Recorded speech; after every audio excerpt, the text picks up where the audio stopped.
بسم الله الرحمن الرحيم. Bonjour et bienvenue à ce 12e cours sur l'électricité et le magnétisme, vidéo numéro 51. C'est le 4e cours sur les conducteurs en équilibre.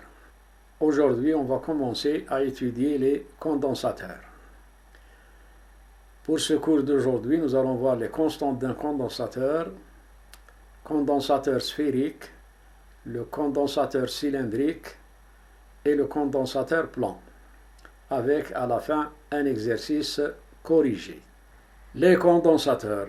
Définition: un condensateur est l'ensemble de deux conducteurs A1 et A2 parallèles et séparés par un isolant en influence électrostatique.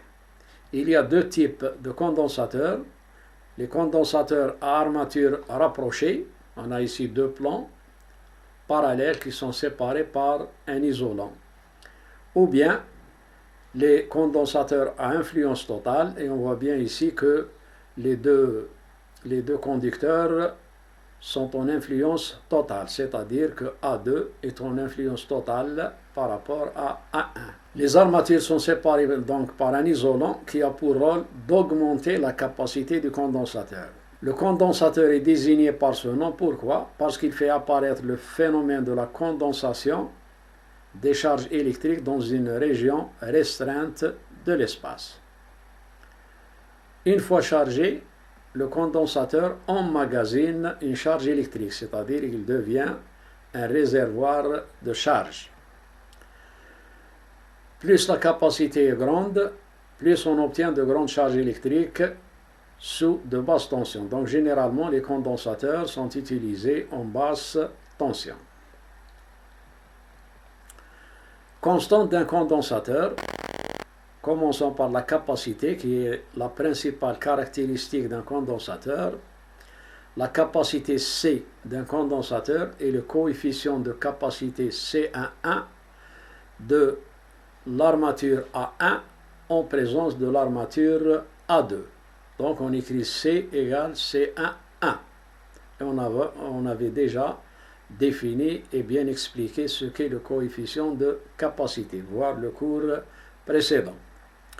La charge d'un condensateur, on considère que la charge du condensateur est la charge portée par chacune des deux armatures.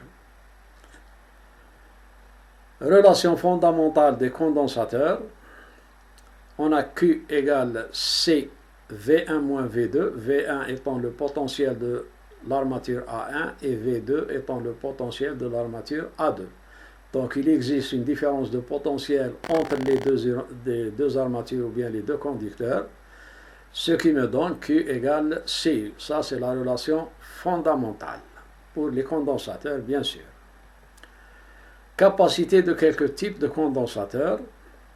Pour trouver la capacité C d'un condensateur, il faut d'abord calculer la relation entre Q et U, c'est-à-dire cette relation-là appliquée entre les deux armatures, où il existe une différence de potentiel V1 moins V2. Donc, pour cela, on doit d'abord calculer U. Pour calculer U, on utilise l'expression de la circulation du champ électrique, à savoir U égale V1 moins V2 égale l'intégrale de 1 à 2 de EDR, et on sait que ça c'est la circulation du champ E. Ça doit être égal à QC, puisque U c'est égal à Q sur C. Donc une fois qu'on a trouvé U et on a Q, on peut trouver la capacité du condensateur. Condensateur sphérique. Premier type de condensateur, le condensateur sphérique. Le condensateur sphérique est constitué de deux sphères concentriques, c'est-à-dire qu'ils ont la même origine et conductrices, bien sûr, séparées par un isolant. Donc entre cette sphère-là et cette sphère-là, il y a un isolant. Généralement, c'est l'air, ou bien ça peut être un autre isolant dans des cas particuliers. On fait appel ici aux coordonnées sphériques qui conviennent le mieux à ce cas.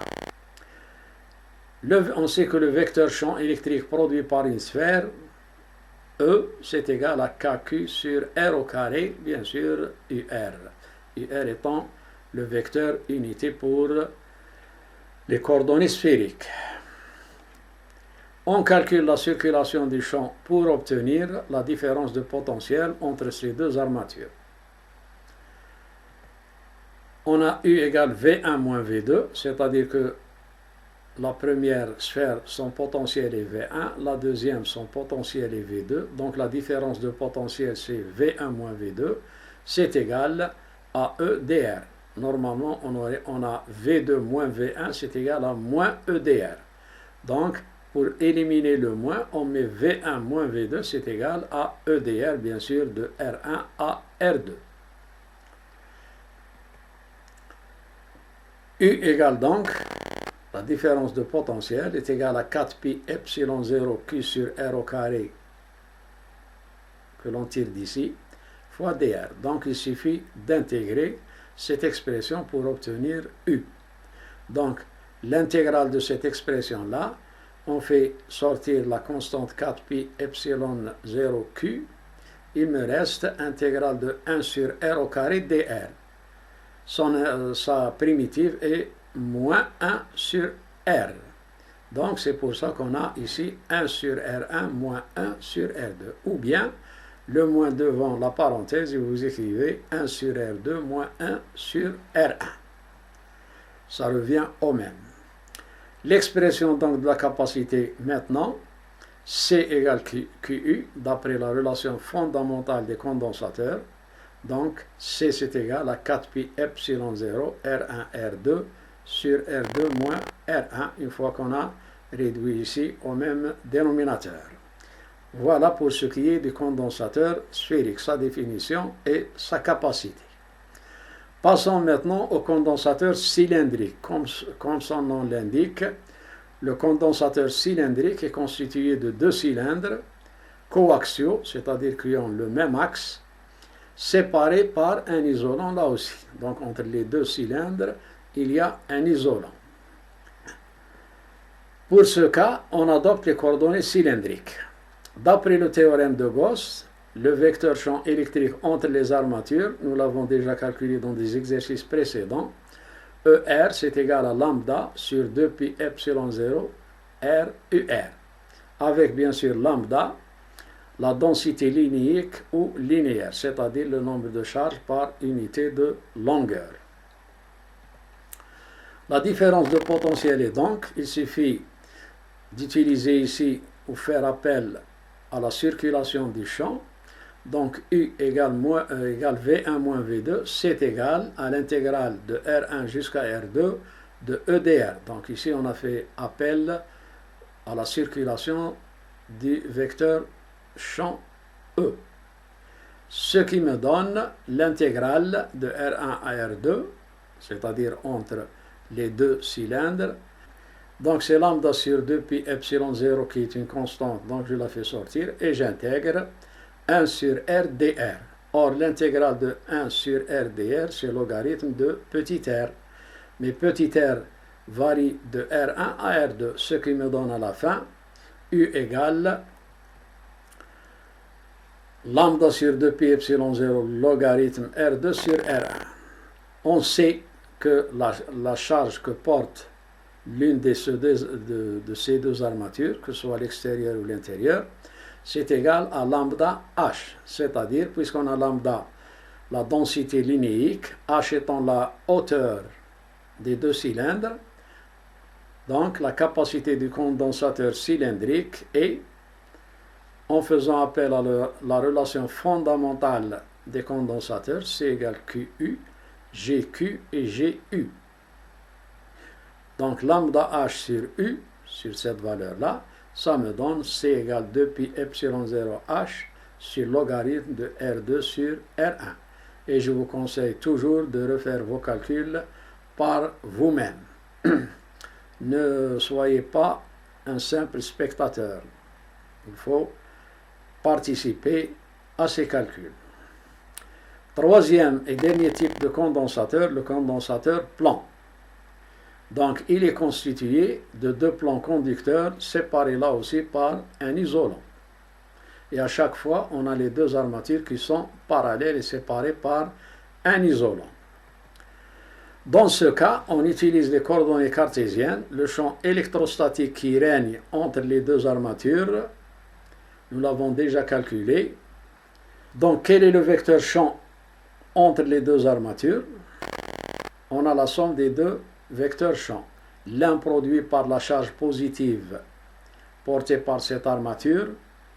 Le vecteur champ créé par cette charge positive est dirigé vers le haut, puisque la charge est positive. Donc on a sigma sur 2 epsilon 0 fois k. Plus le vecteur champ créé par la charge négative portée par cette armature, mais seulement ici la charge est négative. Et de plus, le vecteur champ, il est dirigé vers le bas. Donc, de sens contraire à k, le vecteur unitaire. C'est pour ça qu'on a moins sigma sur 2 epsilon 0. Et ici, on a moins k. Résultat, on a sigma plus sigma, c'est 2 sigma sur 2 epsilon 0 en simplifiant. Donc le vecteur champ qui règne entre ces deux armatures, ces deux plans qui sont parallèles et séparés par la distance d, est égal à sigma sur epsilon 0. Et on voit ici que le champ est indépendant de la distance qui sépare les deux armatures ou bien là où il existe l'isolant. Donc, I c'est égal à V1 moins V2 et on intègre cette expression-là par rapport à Z. Donc, l'intégrale de Z1 à Z2, c'est égal à sigma sur epsilon 0, puisque ça, ce sont deux constantes, donc on les fait sortir. Il me reste l'intégrale de dz. L'intégrale de dz, c'est Z, mais de Z1 à Z2. Donc, c'est Z2 moins Z1. Finalement, on a la différence de potentiel entre ces deux armatures. Donc, I c'est égal à sigma sur epsilon 0, qui est la permittivité de l'air, fois D, la distance entre les deux armatures. E ne dépend pas de D, mais U dépend de D. Sigma, là, étant la densité surfacique, c'est-à-dire la charge portée par l'unité de surface, et son unité, c'est le coulomb par mètre au carré. Donc, sigma, c'est égal à Q sur S. On tire Q. Q, c'est égal à sigma S. Maintenant, GU et GQ. Donc, je peux calculer la capacité de ce condensateur plan. Donc, C, c'est égal à Q sur U. Finalement, C, c'est égal à epsilon 0, S sur D. Epsilon 0, c'est la permittivité de l'air. S étant la surface des deux armatures qui sont identiques, et D, c'est la distance qui sépare les deux armatures. Voilà pour ces trois types de condensateurs. Le condensateur sphérique, le condensateur cylindrique et le condensateur plan. Sur cette photo, on voit les condensateurs qu'on trouve dans le commerce. Donc chaque fois qu'on a un circuit électronique, on trouve beaucoup de condensateurs. Ici, par exemple, on a un condensateur cylindrique, là aussi, là, là et là.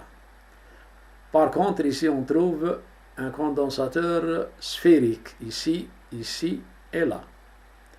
Pour les condensateurs plans, on trouve ici un condensateur plan et là aussi un condensateur plan. Si vous prenez un condensateur d'un circuit électronique, vous trouverez toujours deux indications sur ce condensateur. Sa capacité d'abord, et elle est toujours de l'ordre du micro, pico ou nanofarad, et la tension. Nous venons de dire que le condensateur est fait pour donner une grande charge sous une basse tension. Donc c'est pour ça qu'on trouve sur les condensateurs la deuxième indication qui est la différence de potentiel exprimée en volts. Elle peut être 6 volts, 12 volts, 24 volts, etc. Bien sûr, sauf pour les moteurs. Pour les moteurs électriques, beaucoup sont munis de condensateurs, puisque pour le moteur, pour se mettre en marche, il a beaucoup besoin de charge, d'énergie. Donc, c'est pour ça que le condensateur lui fournit cette charge pour l'aider à démarrer. Voilà un exercice. Un condensateur sphérique est constitué d'une sphère interne conductrice portant la charge Q. Voilà. Et d'une couronne sphérique qui entoure la première sphère, conductrice de rayon intérieur R1, RI, et de rayon extérieur RE. On a ici RI et on a ici RE puisque c'est une couronne. En appliquant le théorème de Gauss à une surface fermée sphérique de rayon compris entre RI et RE, calculer la charge portée par la paroi interne de la couronne conductrice, c'est-à-dire quelle est la charge qui est portée par cette paroi intérieure de la couronne. Vous avez l'énoncé en arabe et on passe au corrigé. La surface sphérique fermée de rayon compris entre RI et RE renferme la sphère et la paroi interne de la couronne. Donc si je prends ici une surface fermée que je dessine ici en rouge, à l'intérieur de cette surface sphérique, il y a d'abord cette sphère qui est chargée et il y a la paroi interne de la couronne. Initialement, la couronne n'est pas chargée, donc le champ est nul en raison de l'équilibre du conducteur. On sait qu'un conducteur en équilibre, son champ à l'intérieur est égal à 0. Donc E égale 0. La charge que porte la paroi intérieure de la couronne, qu'elle acquiert par influence, donc cette couronne n'était pas chargée initialement, mais une fois mise en présence de cette sphère, elle va se charger par influence. Donc en appliquant le théorème de Gauss, on a le flux qui est égal à ES, c'est égal à la charge intérieure sur epsilon 0. Pourquoi c'est égal à 0? Parce qu'on a E égale 0. Q intérieur, c'est égal à la somme des Q intérieurs à la surface de Gauss. À la surface de Gauss, qu'est-ce qu'on trouve maintenant? On trouve la charge de la sphère qui est répartie sur la surface et on trouve la charge de la paroi interne de la couronne acquise par influence. Donc de ces trois équations, on tire que Q1 c'est égal à moins Q. C'est ce que nous avons développé dans le cours des influences. Donc maintenant, on sait que cette paroi interne de la couronne se charge négativement. Sa charge est égale à la charge de la sphère. Ici, on a une influence totale. Les deux charges sont égales en valeur absolue. Passons au reste des questions. Deuxième question, calculer le champ entre les deux armatures. Donc, quelle est la valeur du champ électrostatique qui règne entre la sphère et la couronne? La réponse, là aussi on doit appliquer le théorème de Gauss. La surface de Gauss à présent est une sphère de rayon petit r compris entre grand R et RI, c'est-à-dire dans cette région. On sait que d'après le théorème de Gauss que le flux est égal à E'S, c'est égal à la charge intérieure à la surface de Gauss sur epsilon 0. Or, la charge intérieure à la surface de Gauss, pour ce cas, c'est Q, puisque c'est la charge de la sphère.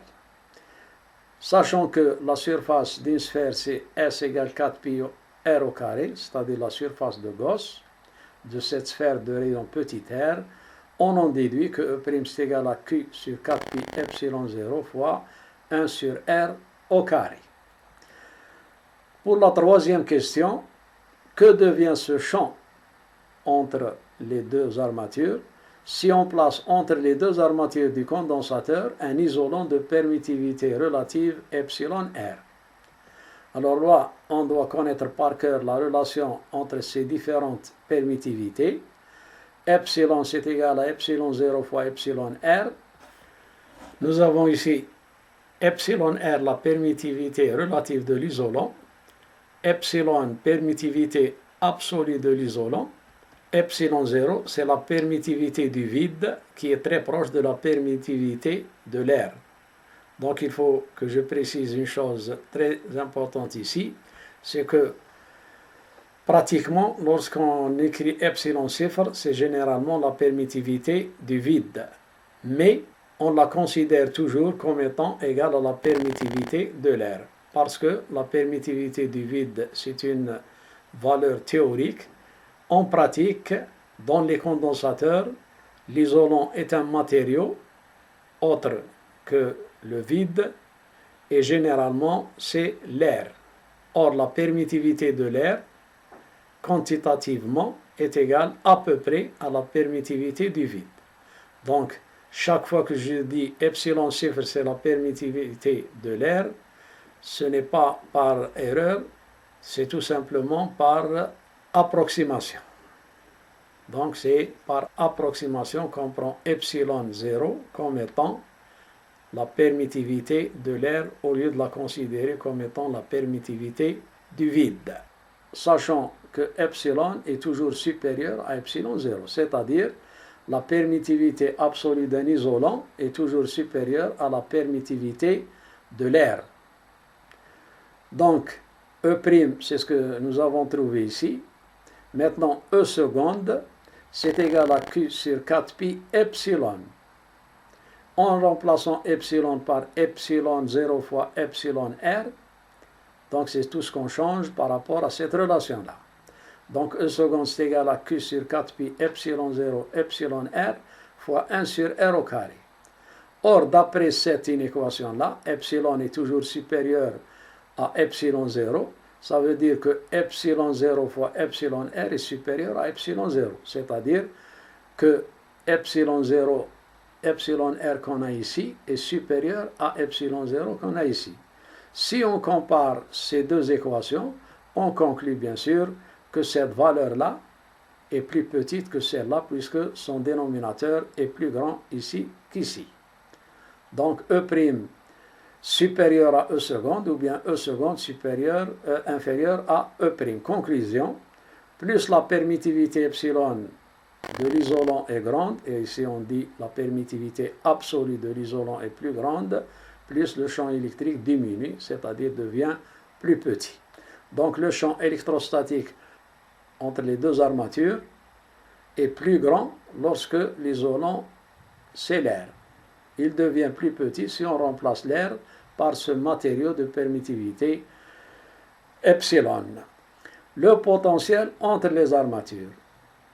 Donc ici on fait appel à la circulation du champ, c'est-à-dire que la différence de potentiel est égale à moins E' dr.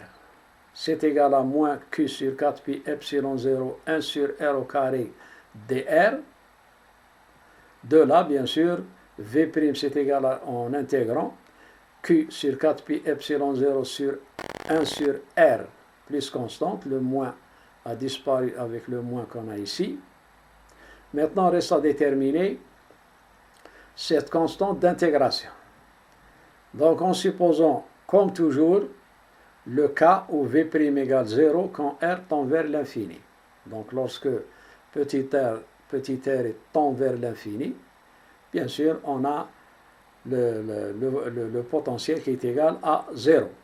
Donc, on a constante égale 0. Donc, finalement, on a V', c'est-à-dire le potentiel qui règne entre les deux armatures est égal à Q sur 4pi epsilon 0 fois 1 sur R.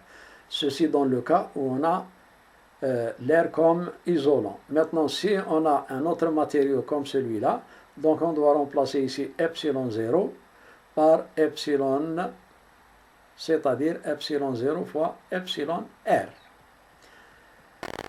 Cinquième question, calculer la capacité de ce condensateur. Quelle est la capacité de ce condensateur sphérique? La réponse, la capacité du condensateur, on calcule d'abord la différence de potentiel entre les armatures, ensuite on en déduit la capacité. U c'est égal à V moins VI, c'est-à-dire le potentiel de la sphère moins le potentiel de la couronne. Donc U c'est égal à Q sur 4pi epsilon 0, facteur de 1 sur R moins 1 sur RI. C'est ce que nous trouvons lorsqu'on fait appel à la circulation du champ et on intègre. C c'est égal à Q sur U, c'est-à-dire que C c'est égal à 4pi epsilon 0. On réduit au même dénominateur, etc. Donc 4pi epsilon 0, RRI sur RI moins R. Voilà la capacité de ce condensateur sphérique. Sixième question, retrouver l'expression de la capacité d'un condensateur plan en considérant RI très voisin de R. Et RI c'est égal à R plus D. Puisque R est voisine de RI, ça veut dire que R fois RI, on peut l'approcher à RI au carré. D'après ce qu'on nous dit ici. Et on nous dit d'autre part que RI c'est égal à R plus D, c'est-à-dire que RI moins R c'est égal à D. Ce qui nous donne C c'est égal à 4 pi epsilon 0, c'est-à-dire si je remplace ici RI par RI au carré. Et je remplace RI moins R par D. Donc j'aurai 4 pi epsilon 0, R au carré, RI au carré, sur D.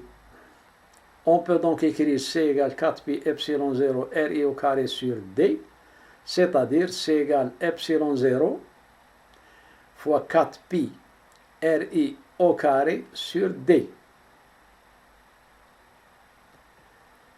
Si je regarde bien ce 4 pi RI au carré,